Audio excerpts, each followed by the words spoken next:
So when we talk about cuttings, we get into different types also. Here we have softwood, semi-hardwood, hardwood, leaf cuttings, and root cuttings. So if you can kind of follow me over here to this rose here, okay, there is a little branch here, and aside from the bud, you don't want, whenever you do cuttings, your plant should not be in bloom, okay? If it's in flower, it's too late. You want to skip it. On occasion, if it's a tougher plant, you can just get rid of all the blooms, because a lot of the energy is going to the flowers and not the wood in here. So you want stuff that's off-season to do your cuttings. However, if you look closely at this, and I don't know if you can see it from where you're sitting, if you look at this rose, you can kind of see a color variation. Up at the very top, it's kind of reddish. The stems is what I'm talking about. And then as you get a little down the cane here, it's a little greener. And then if you look all the way down here, kind of barky, right? Can everybody kind of see that a little bit?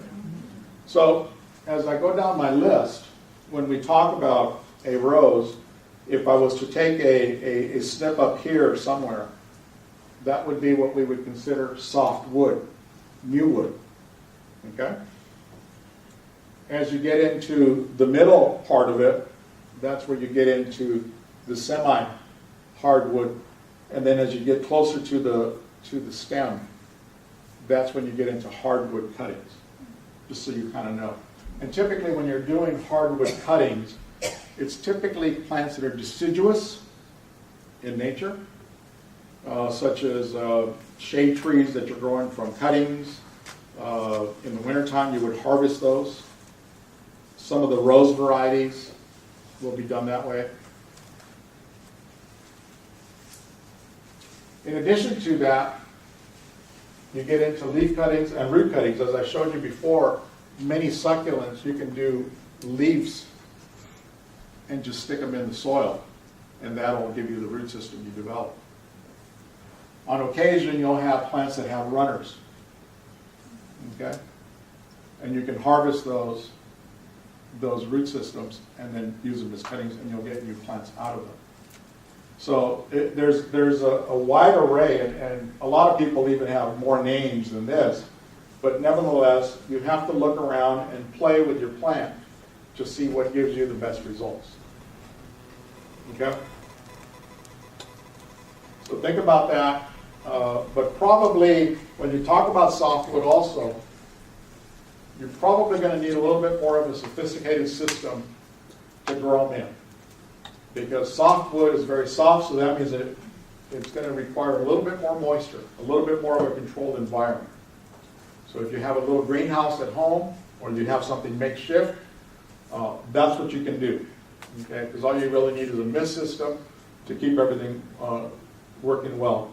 In the case of semi-hard, it's not quite as necessary. And in the case of hardwood, as I said, typically dormant wood is what you're harvesting, and then you plant it. A lot of times the wood is harvested in the fall or in the winter, the dead of winter, but kept in coolers and then planted after the first of the year to take advantage of the warmer temperatures. So you can play around with it a little bit. So softwood cuttings are most commonly used for propagation of herbs, vegetables, annuals, perennials, as well as houseplants. But you do need some sort of a mist system and some degree of heat. Semi-hard are favored for deciduous and evergreen plants and can take more abuse, typically harvested summer and early winter, and then planted late winter or fall, or spring, I should say. Hardwood to propagate deciduous trees, shrubs usually taken when plants are dormant. No environmental control is required other than cold weather if you're going to keep them in check. Leaf cuttings are made from leaves of certain plants that are typical succulent or fleshy, especially tropical. Baby plants will appear when the leaf contacts the rooting medium. we try to get the leaf, we can do a leaf cutting. Succulents you can kind of do on their end, but sometimes we want to grow things like African violet. Anybody remember the old hippie plant, the piggyback plant? Do we have a few hippies in here? So the old piggyback was a great one to do from a leaf. Okay. So that's one way you can do it. And what we don't normally do at the school, there are some varieties of begonia, and we'll take the whole leaf, we'll make some little serrations, some little cuts in it, and then we'll use hairpins and tack it down to the soil flat. Okay. And we make the contact. Within a couple weeks, we have about 5 or 6 different plants working, sprouting already. So it's kind of neat that way. I just want to show you one more thing here. This is a flat, okay? This one here in particular is called a shovel tray. You can see the giant holes in it. Okay. You'll find some of these flats have very small holes, and typically are a little bit higher. Those are called seed trays. Okay. As a whole, they're all called flats. Okay. But if you get some of the higher ones, some of the taller ones that have the smaller holes, you can just fill those in with soil. And I think I had it on the next slide here. When we talk about medium, you can create your own flats and fill them up with soil, and then do rows or whatever of your particular needs. Okay. If you don't have any of those neat little flats with the holes in them, with the little holes, what I do is I take these flats and I put a sheet of newspaper on them. Okay, and that serves the same purpose. Okay, so if you have these, don't throw them away, but save them if you want to do some cuttings or some germination. So then you get into the medium, the soil. Okay, and I always get students in here and say, hey, what kind of dirt is that? I go, well, I always say, well, dirt's what's under your fingernails. Okay, soil is what we use in plant propagation. Okay. Typically, all soils in the plant propagation industry now are what we call soil-less mixes. So what does that mean? It basically means that they're all derived from wood products. Okay? There is no native soil. On occasion, they'll put some sort of sand in them. But for the most part, it is some degree of peat, core, wood shavings, ground up, perlite, etc. And the one thing you want to keep in mind is that you don't want to skimp on soil. The whole soil process, it's a whole big science to it, but the bottom line is you want to get the best possible soil, especially if you're planting high-value plants. Okay? And what I mean by high-value plants are A, they mean a lot to you, or B, they cost a lot. And so you don't want to lose them. And at the nursery, what we've done over the last several years is we have actually gone to 100% organic soils. Basically, they're all blended organically, and all of the ingredients in the soil are organic. And one of the best mixes that we have here is this one here. And I don't know if you guys know what 420 means, but I'll let you guys think about that for a while. But this is one of the best mixes that we offer, and it's great for container gardening. Okay. Although this is a great mix for container gardening, okay, one of the things that you want to consider is what you're planting. And even though soil mixes drain very well, they can hold even too much moisture at times. So one of the things that we do to minimize that or mitigate that is come up with pumice or perlite. And the pumice and perlite are designed to basically percolate allow the water to percolate quicker, are very light in nature, and therefore lighten up the whole mix altogether. So that if you have a mist system, an automatic mist system, it'll still keep things moist, but at the same time lets the water go, the excess water go. Okay? Pumice is still available out there. That's this bag here. The reason it's not seen as much in the industry anymore is basically fuel. Okay, a grower that uses pumice is adding about 20 or 30% more weight to his product versus using perlite. So if it's coming down from North County or Los Angeles, that's a lot of fuel. Okay, if you're sending it over or across the freeway into Arizona, that's a lot of fuel. Fuel's not as cheap as it used to be. So lightening up the material is one of the reasons that perlite has become very, very dominant in the usage of soils, especially that are being transported. You as a homeowner or a home gardener, you can use pumice unless you're going to be traveling with it or whatever. But the bottom line is either one works just as good. Okay. So the other thing you want to do is most of the products contain peat. And the way I equate soils, if you were to look at them on a line, on the one end you have peat moss and coir. Does anybody know what coir is? Coconut husk, right? And then on the other end you have manures, like steer manure. That's that. Everything else falls in between. Okay? So peat and coir are going to be your most expensive per bale. Steer manure probably your cheapest. Okay? And as I said, everything else is a blend. Everything else in here is a blend. So if you pay for $5, and you go down to the big box store and you buy $5 worth of soil, you got $5 worth of soil. Okay? What it's going to do, it's going to last, what's in it, will basically, that's what you get. If you go on the other end and you spend $10 to $15 for a bag of soil, you're getting 10 to $15 worth of soil. It's got a fertilizer package in it, meaning that it's got a blend. It's got a different mixture of wood products altogether. And just a little bit of a secret is whenever you look at a bag of soil, when you're debating, by law, if you look at the ingredient label, the first item is what it has the most of. The last item is what it has the least of. Okay? And then some of these guys have come up with really cool names, like re-something forest products or reconstituted. Basically, it says a bunch of 2x4s got ground up. Okay? It should have something that really spells out what it has, and that'll give you an idea as to what's in it. Okay? Because you would be surprised how many times soils are sold at a very inexpensive price, and yet you're not really getting a lot of good soil in there. Okay? But very, very important. It used to be in the day that soil was such a trade secret. You would ask a grower up in the North County and say, hey, what do you use in your special blend? And that would be like, oh my God, don't be asking me that. I'll never shoot you. It's a trade secret. It's not so much anymore.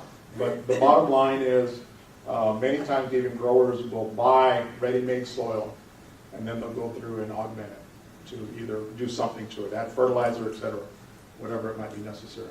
Soils nowadays, you can buy them commercially already pre-done. I believe the Sunshine Peat Company is one of the big companies that produces grower mixes already done. Or if you want, you can go out here to, is it still called Hanson Aggregates up there in Lakeside? And you can get a special blend of potting mix blended for you. And you can use it for yourself. You can actually have them either blended for you or you can give them a recipe and they'll do it for you. Okay? So soils, very important. Now let's talk about grafting. Grafting is always the fun part of some of the conversations I have with the students. We're always teasing. But basically what we're doing when we're doing grafting, it's a process by where the plant part called a scion.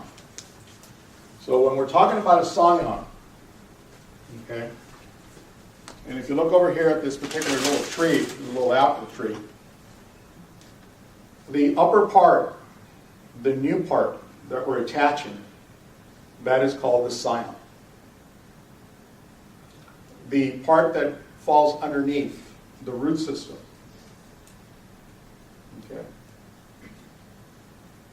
So that'll be the root.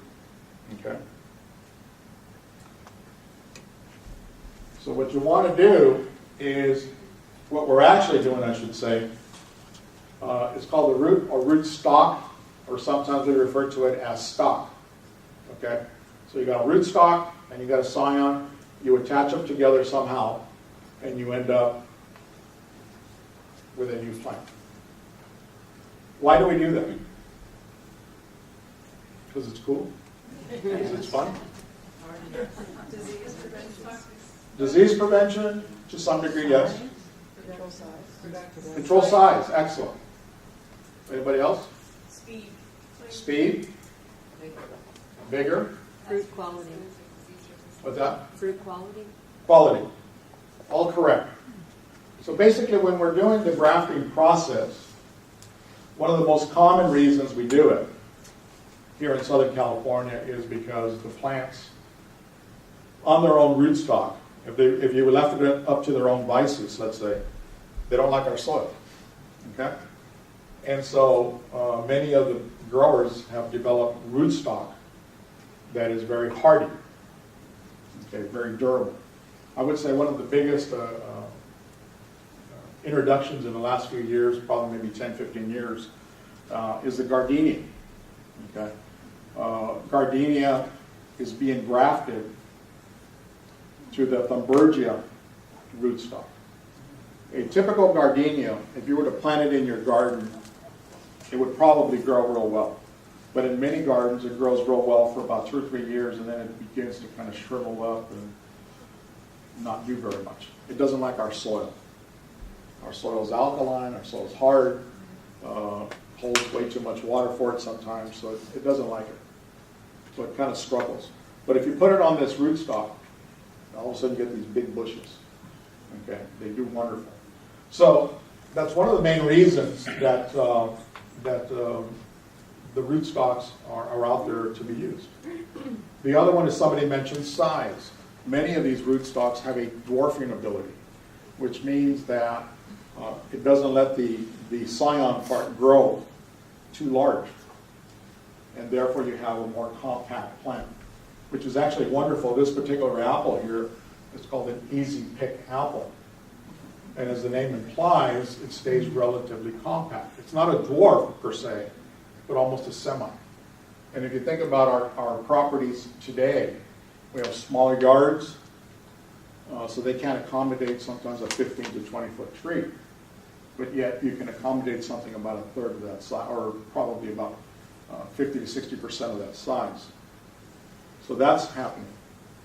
The other thing that's happening with grafting is because of the fact that even some of you have even smaller yards than the average yard, we're getting plants now where we have what we call salad fruit trees, where we're actually putting 3 and 4 and 5 varieties of trees on one rootstock. So therefore, an apple has 4 or 5 different types of apple. A citrus might have 4 or 5 different types of citrus. So you no longer have to have all these trees, the big orchard, out on your property. And at the same time, if it's a dwarfing rootstock, it stays more compact. Does everybody kind of follow? So a lot of things are happening in regards to that, and in many cases, because of our situation at home, it's a good thing. In the case of roses, many of the roses are also grafted. If you look closely, and you guys can come up here during the break, you'll see this big knot down here, and that is actually the graft. And that's basically the traditional way that all roses have been propagated for years and years. And it's actually recently now that they've started going to a non-grafted roses, or what they call it, own root system, that they're introducing now. Because a lot of the roses now are shrub roses, so they want you to use them in the landscape. Okay? So you got the top part scion, rootstock underneath, and what you're trying to achieve, okay, as this little sketch implies, is a connection. So basically, this brown side area here, that would be the bark, okay? And the inside part would be your sapwood, the overall support. what we're trying to do when we graft something is the cambium layer, we need to come up with a way to match it.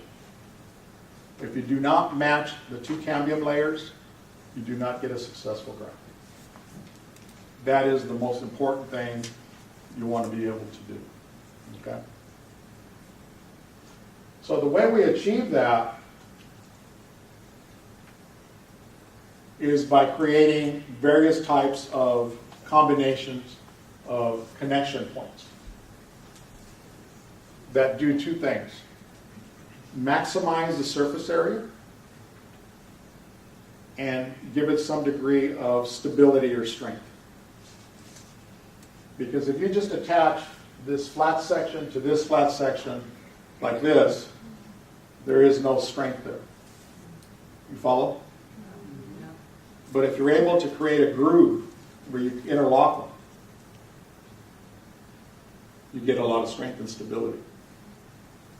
So that's what we're going to be kind of kicking around a little later, as to how to achieve that. And that's where all the fun cuts come in. On your fingers, I mean. 2 fingers. Okay. Because trying to create that contact is what we're trying to do. Many growers nowadays, they don't even bother with grafting. They call it budding. Okay. And the budding is basically they go through here. And think about this. Look how cost effective. If I look at this little branch right here, I've got 1, 2, 3, 4, 5, 6, 7, 8, 9, 10, 11, 12, 13, 14, 15 buds just on that little stalk right there. That's a lot of trees. So they can harvest these little buds and do what they call a T-graft and just insert these little buds into the layer, into the cambium layer of the desired rootstock, and you've got a new tree started. Very easy to do. Well, I should say it's easy to do, but in many cases not easy to have success with. But nevertheless, it's a very cost-effective way of doing it. Any questions on grafting? Well, how am I doing on time? Am I okay? 5 more minutes. 5 more minutes? Then let's get going on there. Divisions. Divisions to me is cool. Again, very easy, very fun to do. I brought this plant up here. This is an agapanthus. And basically, if you look at it, I'll pass it around. You can see there's various plants in there. And all you're doing in divisions, guys, is ripping stuff apart. Okay? And a lot of people say I'm hurting the plant. To be very frank with you, especially on these clumping type varieties of plants, it's the desirable thing to do. The plants love it. Okay? So we'll show you how to rip them apart a little later. But division's very easy to do. One way to propagate, okay, but it's a little bit more expensive. Okay? And this next slide basically discusses that you're severing from the original plant, okay, and you're basically cutting into, but you want to make sure that you're cutting into the plant as well as the rootstock. Some of you brought some nice little saws. With some of the tougher plants, you do need a saw to get in there and hack away and do the division. Yes, ma'am? Why is it more expensive? Why is it what? More expensive. Well, because, think about it, compared to leaf cuttings or cuttings, you don't get as many plants from a clump. Does that kind of make sense? No. Okay. In some cases, things like mondo grass, liriope are very cost effective. Spider plant is another one, but not the case in all of them. Okay. So divisions is another approach, and again, you're just duplicating, you're cloning the plant. And then lastly, is you get in vitro, which is basically, in some cases, anybody in the medical industry, tissue culture. I'm going to pass these around and just be gentle with them because they're one of my students and I don't want her yelling at me. I stole them out of the tissue. And so what the students are playing around with at school, there are different mixes. So the students are doing some experiments by taking pieces of plants, the leaf actually, and putting up, no, don't open them, please, don't open them, you get your bugs all over them. Just look at them. The idea is for to us to get some root systems developing on those through the usage of in vitro process. This is probably the most expensive way of propagation, but quite frankly, it is a system that's beginning to take hold, especially in the interior business. Even many of the big propagators like Euro are using in vitro processes to get their mother stock going because it's relatively clean. The whole process of genetics, and which I don't know anything about, but they're able to clean the plants so that there are no propensities towards disease, and therefore your success rate as a homeowner are going to be that much greater. Okay. So basically the way it works is the explants or the cuttings are put into a solid culture medium, and that's basically, it's like a jello, what is it? Agar, thank you. We got better teachers here. The medium contains a medium mix, that has vitamins, salts, some other little bits of fertilizer. It also has some hormones and a antibactericide or fungicide. Okay, so we mix all this together, and then we get it to gel. We heat it up and we gel it. So once we gel it, then the students go into these little cubby holes. They create their own little workstations, all with alcohol and bleach and so on. Try to keep it as clean as possible, and then we start doing our little bits of surgery. We start cutting away, and then consequently, then they take the little pieces, and as you can see, put them in these little plastic dishes. And we hopefully in about 2 or 3 weeks we'll start seeing something happen. Either they'll get a lot of mold, in which case it didn't work, or we'll get some little clusters of plants coming out. Any questions? Yes, ma'am. Can you also put them in petri dishes and then put them under artificial light? Yes. The answer is the way you're supposed to do it. Oh. This is a school. Costs are high. Oh. Yeah. So I kind of, this is what we call a kitchen version. You can do this in your kitchen, okay? But you're absolutely right. You had your hand up. It looks really expensive, so why would the industry want to do tissue culture? Well, when you can multiply thousands and millions of plants out of little single organisms, little single pieces, it makes economic sense. And not only that, you're gearing it towards a higher price point plants, not your basic stuff. Is light and temperature a real factor? Yes, you want to have a lot of light and relatively even temperature.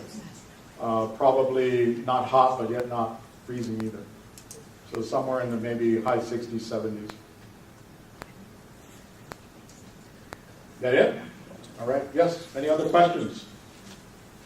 Is the medium readily available for the consumer that already has the nutrients and the hormones? And all that? Yes. So that can be commercial? You can buy the stuff commercially, and so that's easy to do.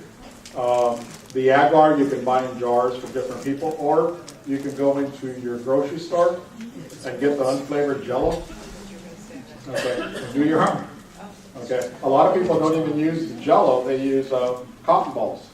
And they just shove them in these little dishes, and they stick the leaves on them. Or they don't have the hormones? The hormone mix you're going to have to come up with your own, and you can buy it through various labs. All right, is it break time or what? Thank you very much. I can answer any questions if you have any more questions.